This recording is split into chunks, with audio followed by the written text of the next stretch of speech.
in no house we lived in up west. I had a grate on one side and a grate on the other. 2 fireplaces? And they was a stain on the hearth, down on the hearth. And Granny told me the story about that. She said there was a woman lived in that house, and she had this little baby, and it was just a few days old. And she dropped it on the hearth, and it killed it. Busted his head. And she threw it in the grate.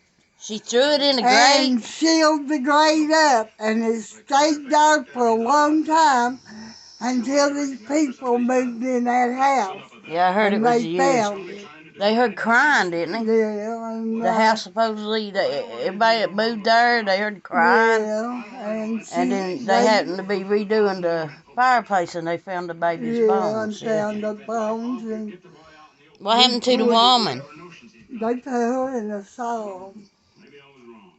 Is that how they found out the truth? Yeah. She told her doctor. That's wild, man. Well, how'd she drop the baby? She was rolling a cigarette with the baby in her arms. Oh, one of them roll yourself, like Prince Albert. Yeah. Rolling a cigarette and dropped that little baby on that hearth. That's awful. Did you hear that story, Anna? No, You didn't hear it? I didn't. This lady dropped her baby on the fireplace, concrete in front of the fireplace. And she threw that baby inside, they covered up. She threw the baby inside there and sealed it up. So nobody could find it. And the baby wasn't but a couple days old. And everybody that moved in that house could hear it crying. And they couldn't figure out where the crying was coming from, but it sounded like it was coming from the fireplace. So they, unsealed the fireplace and was going to redo it, and they found that baby's bones in there. So that baby was haunting the house because it wanted closure. It wanted to be buried and buried right. And its mommy was sent to a crazy house, an asylum. And there she told her story about what really happened. She was rolling a cigarette. What else? That's all we know. That house was haunted. Where was that at now? Well. In West Virginia? Uh-huh. Where at in Wilkes, Davy? Across the crossing, now where we lived across the crossing. At Davy? No, above Davy. Twin Branch. Twin Branch. Okay. All right. That's the story of the haunted house that was haunted by the baby. Appalachian Granny, signing off.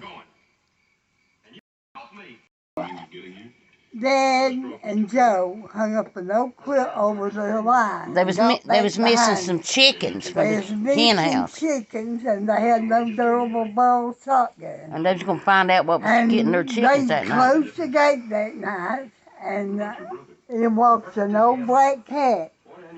And Joe punched it on the leg, and the next day Aunt Shirley had to go to the doctor because her leg bothered her. And Uncle Joe punched her with that shotgun. Aunt and Shirley that's how they found out was the that family Aunt witch. Shirley, because Aunt Shirley had to go to the doctor. And she got hurt. That following morning, she was hurt in the same place that cat that they hit that big old black cat with that night. That cat was coming in there. It would actually open the gate, wouldn't it, Mommy? Yeah. He took his paw and opened the gate and walked right on in. It's wild, ain't it, how a cat can do stuff like that. Tell them about when they closed their hands up in the window. That's when she come back from getting the cows one time, and she turned into a cat and come up the window, got her paw stuck in the window, and it tore up her fingers on one hand. She went around with her hand up in her apron all the time. Her fingers were cut off, had to be cut off, because they got smashed up so bad. But they swear it was Aunt Shirley because after that cat's claws got caught in that window, she ended up having to go to the hospital over her fingers. So Aunt Surrey was supposed to be the family witch. Wasn't she, Mom? Wasn't she? The family witch. Mm-hmm. Grandpa's sister. That was her grandpa's sister. Say bye to the camera. Have lots of Granny. Ciao for now.